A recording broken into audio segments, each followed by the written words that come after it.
கஜபதி என்ற யானை இருந்தது. அதற்கு தன் பலத்தின் மீது அதிக கர்வம். காட்டில் நடக்கும்போது வழியில் இருக்கும் செடி கொடிகளை சும்மாவே பிடுங்கி எறியும், மரங்களை வேரோடு சாய்க்கும்.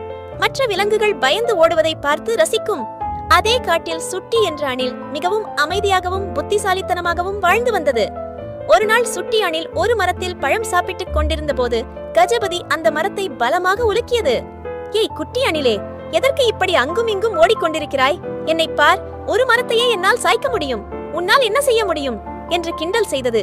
சுட்டி அணில் சிரித்துக்கொண்டே, யானை அண்ணே, பலம் மட்டும் போதாது, சில நேரங்களில் புத்திசாலித்தனம் தான் உதவும். வேண்டுமானால் ஒரு போட்டி வைக்கலாமா என்றது.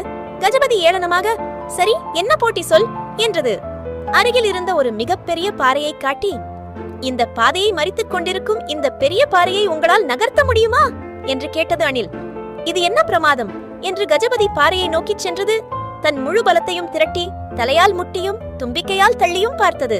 கஜபதியின் உடல் வியர்வையில் நனைந்தது, மூச்சு வாங்கியது. பல மணி நேரம் போராடியும் அந்த பாறை ஒரு அங்குலம் கூட நகரவில்லை. கடைசியில், இது யாராலும் முடியாத காரியம், இந்த பாறை மிகவும் கனமானது என்று கூறி சோர்ந்து அமர்ந்தது.